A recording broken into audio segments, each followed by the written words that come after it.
Welcome back to the channel, everybody. I am Mick Alphaname. I want to jump right into this before I lose this thought. If you're going to be using, let's say, Stellar Foundation, if Stellar Foundation is going to be pushing stable coins everywhere, there's a lot of reasons why that's good. But let's say the banks are going to be using Stellar to some capacity, right? Governments are going to be using Stellar to some capacity. Let's just say that. There's no guarantees. I'm just postulating here, but walk with me in thought for just a little bit. If that's the case, and we know that stable coins are pretty much digital cash and can cause the problem of where you can have a liquidity crisis, there can be bank runs with digital cash, just like there can be bank runs or liquidity crisis, my apologies. There can be a liquidity crisis with cash, just like it can be with digital cash. There is no difference. So with stable coins, you still run into the same problem. Okay, now, you go to stellar.org, I think that's their website. And one of the things it says about Lumens is that Lumens, XLM, provides liquidity for otherwise illiquid assets. Liquidity for otherwise illiquid assets. What does that mean? Theoretically speaking, before I say this, I want to say it doesn't matter to me whether you buy XLM or sell XLM, okay? That's not what I'm not telling you to buy it. I'm not telling you to sell.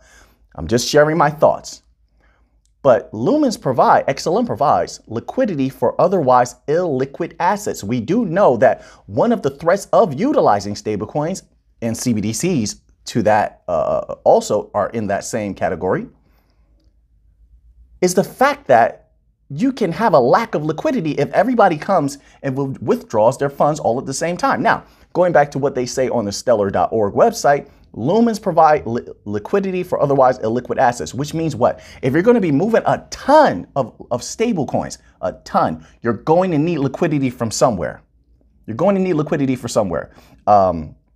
If you suffer anything that's akin to bank runs and everybody start pulling their money out, keep in mind, people can keep their stable coins, sorry about that. Stable coins are in their ledgers. They can hoard their stable coins just like they can hoard cash. They can pull their stable coins out of your banks. They can pull their stable coins out of your accounts, your NBFI accounts, your Coinbase, whatever it is. So there can be you can have it pegged dollar to dollar or one to one. Sorry about that. You can have it pegged 1 to 1, but you're still going to run into the same problems.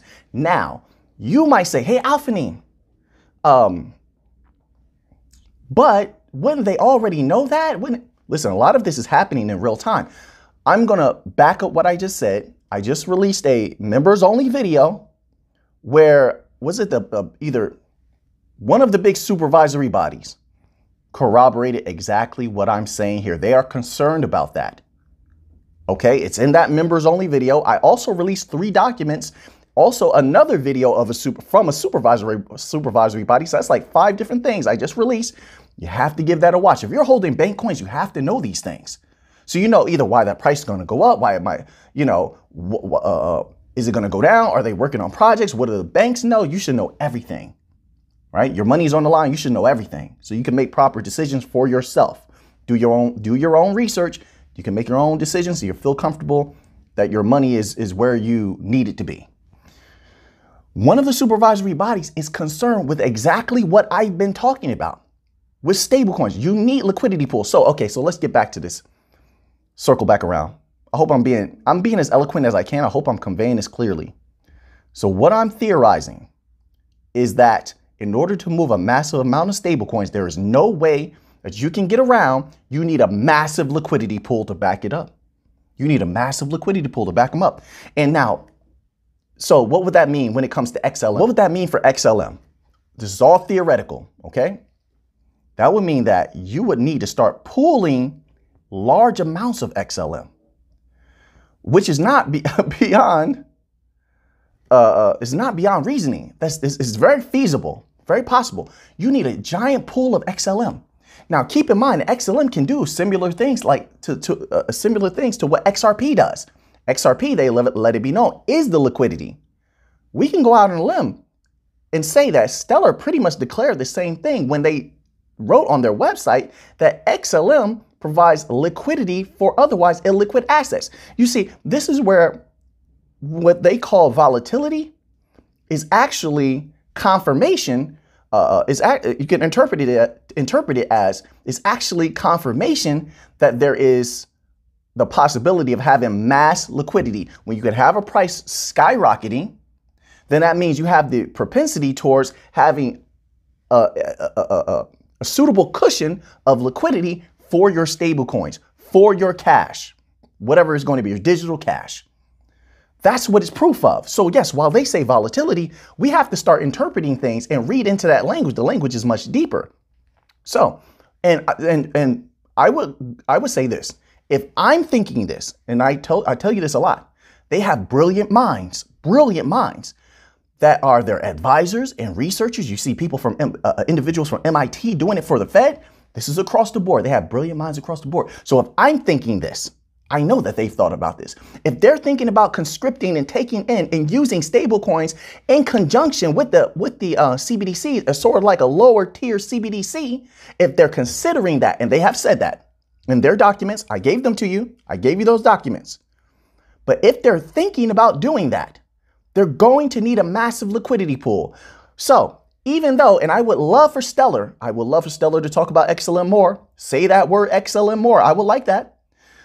But if you look at the nature of what XLM is, and because they're decentralized, anybody can take and build on it, it doesn't mean somebody else might not do this.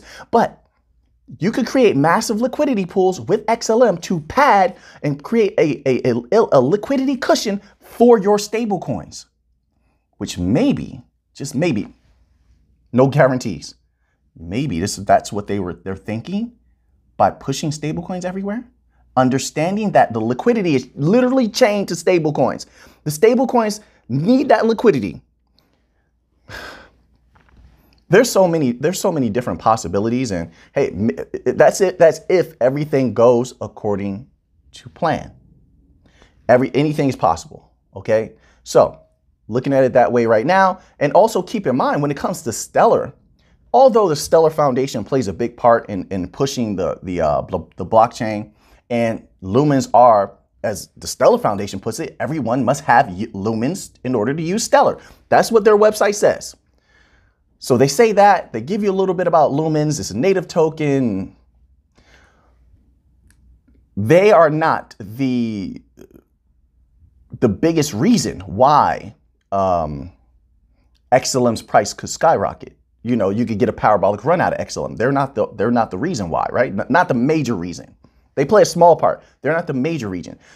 So there's other entities building on Stellar where we still have to get updates from them and see what's going on. IBM, right? They have so much, there's a lot going on at IBM. So I understand why it's taking a little bit longer for us to hear some news out of IBM. They've had a lot of different things going on internally. All right, but they were building worldwide. Then they have their financial offering. They have their IBM Cloud Data Shield. They have the IBM Cloud for Finance offering to a myriad of banks. They have their infrastructure already set up. So we need more detail on that. So hopefully we'll be getting more detail on that. But IBM is a major player in that, right? Being that they were using XLM. So we have to wait on to hear more about that. If IBM goes through with that, there's no telling where that price could go, right? I like to stay reasonable though, you know, and I don't give price predictions on here. You have your own price in mind, but I'd like to stay reasonable. But that price would definitely raise. Then you have other entities like LightNet. So right now it's sort of a process of waiting, of staying up to date with things and seeing how these entities are going to be using these particular protocol, right? In my humble opinion, I try to stay realistic. LightNet, we know it has thousands of stores associated with it. One of the investors has thousands of 7-Elevens and thousands of other stores. There's another investor with LightNet that has like 9,000 stores. You can go to LightNet yourself and check these things out. Look at their investors and do the research, because but I did put that information out in videos. You could have screenshot that information, all right? But you can go to LightNet. I think it's lightnet.io. You can look that up for yourself. So we sort of have to stay up to date with that. I think anything is like that in life. You have to keep up to date with it. Hope that everybody continues to do their job. And as of right now, things are looking good. They're making a lot of upgrades to the blockchain. So that's good as well. And I do anticipate, listen, I don't think IBM is going to be the last big entity to build on Stellar. I don't think that LightNet's going to be the last big one to build on Stellar. I think the future is going to be brighter, in my humble opinion, because I think that a lot of entities that are massive and want to work with Stellar see these particular things that I'm talking about. Stable coins, sure, safe, but you also need a liquidity pool. Now you have automated market makers. You have these central banks that want to get deep into DeFi as well. That's another thing. So the central banks want to get deep into DeFi. You saw those PDFs, didn't you? You read them. I put some of them out there. If not, you can go to Bank of International Settlements, IMF. Just do DeFi, CBDC in the search box. These new PDFs are going to pop up for you, okay? Give them a read. The implications are heavy. So let's say that the central banks get into that particular offering and they want the CBDC. This is what they said. They want the CBDC to be at the center of DeFi. This is what they postulated, that is possible. They've seen that this could be possible. And I told you before, they would like to control everything. This is about power. They would like to control DeFi. So if they have their CBDC, or let's say they have a stable coin or something like that, they issue, who knows? With automated market makers with XLM, you can create liquidity pools. Now, you're not going to create a liquidity pool, let's say with stable coins. You're not going to create a liquidity pool, I would believe, with a stable coin or a CBDC, seeing as how CBDC is backed by bank money, and the bank money has been what has been at risk of bank runs and liquidity crisis, correct? Okay, so you don't create a liquidity pool with something that itself has been suffering from liquidity crisis that's under your control. You don't create a liquidity pool with a stable coin, in my humble opinion. Maybe you could, but this is where I'm looking at it. I think this is logical. You don't create a liquidity pool with a stable coin that also could suffer from a liquidity crisis. If everybody pulls their stable coins out of your particular, whatever it is you're working with, you're going to have a problem. It doesn't matter what you're working with, bank, anything else, you're going to have a problem. You get what I'm saying? No, you have to create a liquidity pool with something that, like the Stellar Foundation said, it provides liquidity for otherwise illiquid assets. And what's that? There's two. Actually, most of the bank coins can do this. But right now, the 3 bank coins that can do this right now, that can create liquidity right now for you, XRP, XLM, and Algorand, Algo. Algo has great liquidity, okay? So those are the ones you would be able to use. But if you're already utilizing Stellar, then it would make sense for you to use XLM for your liquidity pool. So there's a long way to go. There's a lot to monitor with the Stellar Foundation, see what they bring to the table, keep our ears open for any other large business institution or bank or government that might be wanting to use Stellar. They're all going to use it in different ways. That's another thing. So just, try to keep up to date with these particular things. So let's go on to here. Okay, so let's get back to the article here. And it goes as such. This is a BIS bulletin number 52. It says central banks, the monetary system, and public payment, infrastructure. I think that's what it's titled. Typically, I do these type of videos in the members only section, but I'm going to give this one to you here now because it's interesting and it gets me fired up to actually make a video. So it says, progress in technology has been no panacea for the problems of payment cost and financial inclusion. The network effects inherent in payment platforms can be used to entrench market power and can often result in a lack of effective competition. So let's just read that one more time because that's very important. The network effects inherent in payment platforms can be used to entrench market power and can often result in a lack of effective competition. So what that does is when they say competition, they're looking in the totality of competition will make people lower their prices. So someone's going to undercut, they're going to undercut their opponent. So this company here's transaction fees $5. This one who is coming up is going to charge $3. Then the company before to charge $5 now has to compete because this company has, we have to pair lowering price with innovation also. They have to be either comparable or exceed the opponent, right? The competition as they're putting it. So This one here has the better technologies, charging $3. So now that causes the legacy system member to lower their price to $3. Maybe they innovate a little bit. So then this company innovates a little bit, and theoretically, maybe this might not happen, but maybe they lower it a little bit more. But as the technology advances, it makes it more reasonable to have a lower price, but still to be able to unlock other means of capital. That's where blockchain comes in. It unlocks other means of capital. So the companies don't have to really worry about the transaction fees. I mean, the intermediaries do, because the legacy system intermediaries are going to be cut out. But the banks don't have to worry about that, because now they're going to be unlocking other means of capital. And if the intermediaries are wise, they would congeal with the blockchains, the non-banking financial institutions that are blockchain based, and they would benefit from that particular system, which I think I see some of that happening actually right now.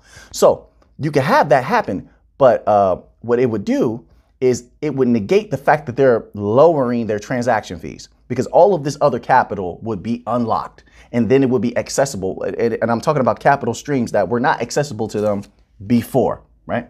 So sort of like with the P2P unbanked market, they never been able to access that. Now you would be able to access that, and you would have all this capital flowing through. So now there's all of these possibilities that open up, right? So that's what they mean when they're talking about result in lack of effective competition. All right. So, and I think they're going to elaborate on this a little bit for you. So let's continue on here. Big tech payment services can quickly gain substantial market power to extract high fees. I told you. They can quickly gain substantial market power to extract high fees. So when there's no competition, they can charge you whatever they want. This is why XRP is going to win. This is why XLM theoretically should win. This is why Algorand is going to win. This is why HBAR is going to win. There is no one that can compete with them. They are like one system, interoperable, seamless in how they can flow one into the other, and becoming even more seamless as time goes on. You can't beat their transaction fees. Their transactions per second numbers are constantly increasing. Their security is constantly increasing. So when you have the legacy system, this is from the Bank of International Settlements. So if they're saying this means they're unhappy with that system. This is them, a cry out from them to the NBFIs, non-banking financial institutions of the world, like Stellar, Ripple, Algorand, and saying to them, hey, listen, we're ready for something new. We're looking at what you're doing. We want the lower cost. We like that you're making it competitive, and we're open to working with you because we would like to benefit from your technology and your infrastructure. That's exactly what this is saying. So let's continue on here. This is all very good for the bank coins. This is why we have to cover it, to know what the banks are thinking. It's not just about the institutions and foundations. Sure, they can have big dreams, but what do the people who actually need to use this for it to be successful, to make that price raise, what do they feel? Are they going to use it? Okay, and just because they wanted to use it last month, last year, doesn't mean they want to use it next year. So we have to stay up to date to make sure we know what's going on. We have money tied up in this. So we have a vested interest to stay up to date. What happens if, what would happen, we're just going to play with that thought for a moment. But what would happen if they decided not to use that? We would need to know that, right? So we can move money around. We're here to make money, not lose money. So let's never get too comfortable. Never stay too comfortable. We want to do our own research and stay up to date. And that's another thing. Let me just insert here. I always encourage people, call your congressmen, call your senators, let them know that what you feel about crypto. If you like crypto, you like these bank coins, let them know, hey, this is something we want to use. This is something we want you to implement. Because if you don't make your voice heard, they're going to make the decisions on their own. And a lot of times their decisions is backed by legacy money, legacy system money, lobbying. Okay, so make your voices heard. I can't tell you what to do, but you know, this is what I do. I can only tell you what I do. Let's continue on here. It says, used to entrench market power and can often result in a lack of effective competition.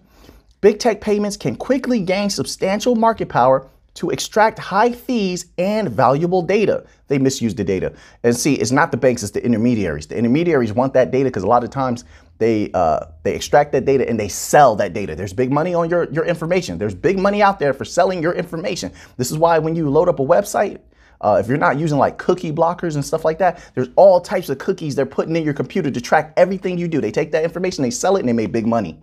All right. But let's continue on here. So the banks don't really need that.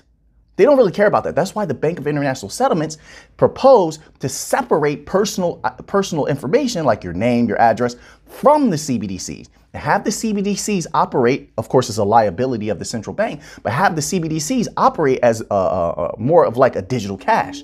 So we have to wait and see how they're actually going to go about these particular things. But that is one of the pathways that they put forth to possibly be used. So we're going to keep that in mind. All right. Let's continue on here.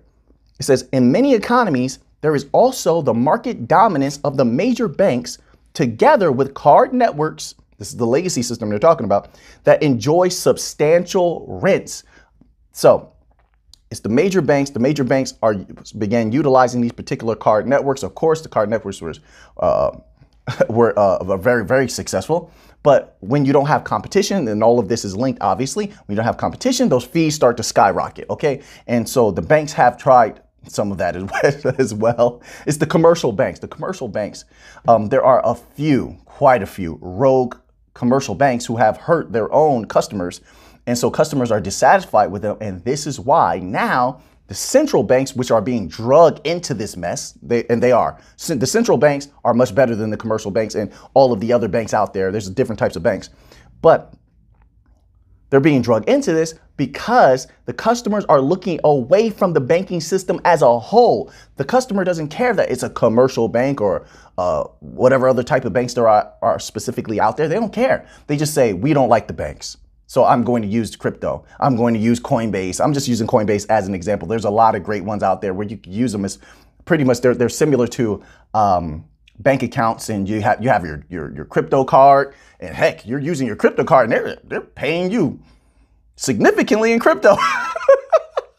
They're paying you significantly in crypto. I know, trust me, I know you use the card and they're giving you XLM back every time you use the card. It's nice. So they're looking at offerings like that, turning away from the banking system. Central banks don't like that. Because they didn't create this situation. It's the same way where you have some of the commercial banks trying to jump out ahead on digital currencies ahead of the central banks, so they're not controlled by the central banks. There's infighting, but the central banks as supervisory bodies are trying to get control of them. But those commercial banks are rogue, and I don't understand that way of thinking, because their rogueness, if that's a word, their rogueness is what got them in trouble so many times where they had to be bailed out. They do terrible business. Let's continue on here. It says, in many economies, there is also the market dominance of the major banks together with the card networks that enjoy substantial rents. Some of these rents are passed back to the customers, for instance, through points or benefits on card. I can't believe you just said that. See, you can't chop them in the neck and shake their hand at the same time, like show them kindness and brutality at the same time. No, this is where technically they're giving back. But what the customers would like is not for you to not charge them those high fees. There's certain bank accounts where these people have these bank accounts. They have to pay these high monthly fees if they don't have this particular type of money in the bank. But that's not good for people that not only are they paying a high amount to have that particular type of account, but they also are getting the tiny, when they have those so-called savings accounts. Oh my goodness, that's terrible. When they have those so-called savings accounts, their annual percentage yield is so small. I can't even believe people even use that. I can't even believe it. But you're ripping them off, in my humble opinion, in both of those particular ways. So what the Bank of International Settlements is trying to tell them is, hey, don't do that, because you're making them run to crypto. And they should. They should. There's some crypto where you're getting annual percentage yield and rewards that are just ridiculous right now. I mean, unbelievable. So this is a problem. And so although they can say some of these rents are passed back to customers, I disagree. That's not a true passing back. All right. But let's continue on here. It says the same technologies and network effects that led to greater concentration and market power can equally be redirected to promote a virtuous circle of greater competition and lower costs. They know that's not going to happen. They know, but they know it's inevitable. I won't say they know it's not going to happen. When I say that, let me specify. My apologies. They know that's not going to happen amongst the legacy system offerings. No, they're not. They're all going to charge you high cost. They're not going to bring it down. There has to be an outside entity to force them to bring it down. And they will force them to bring it down because their survival, the legacy system survival, will be on the line.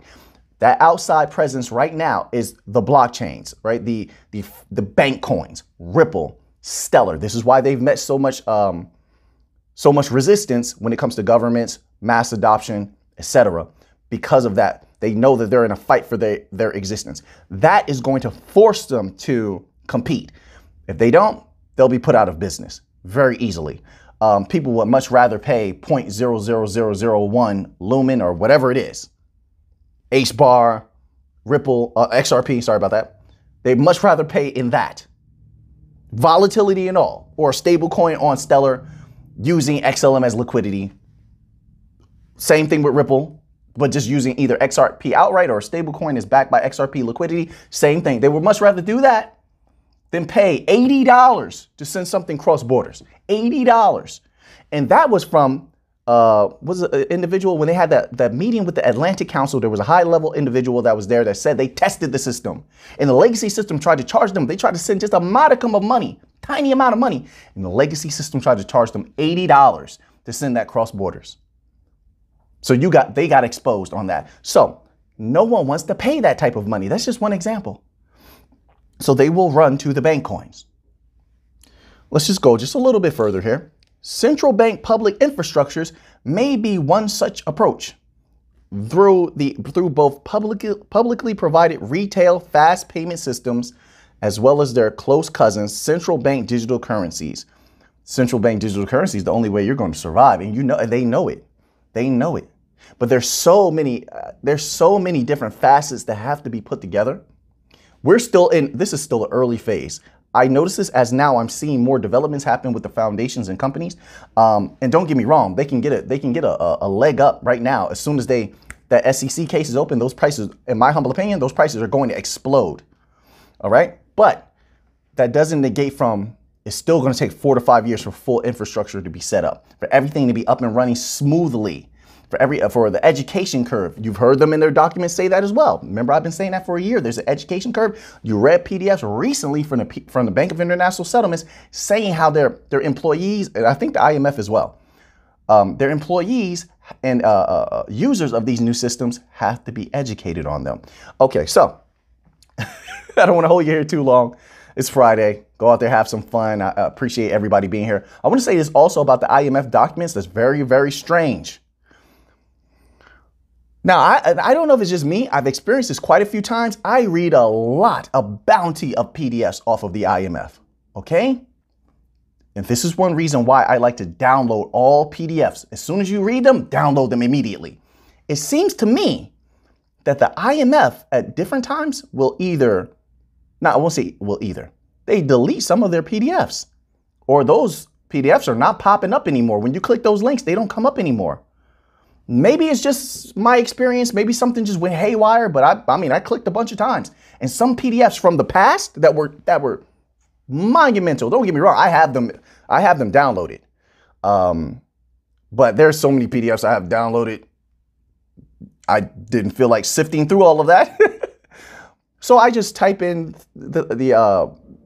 the stuff into the search engine, and then I usually just click on it and it just pops up. It makes it very, very easy. It's much easier that way. I have thousands of PDFs downloaded, so I don't feel like sifting through that. But when I click on those links, they don't pop up. When I go to IMF and I search and I click on that link, they don't pop up. So just in case they're making some PDFs unavailable, transcripts also, I would always suggest when it comes to IMF, download those PDFs. Download the PDFs. So I'm just going to say that. Maybe I'm wrong. Maybe it's just my experience. Okay. I'll put that out there. Maybe it's just my experience. I would say download those. So now that you have that information, what are you going to do with it? I know what I'm going to do with it. So until next time, let's get to the money.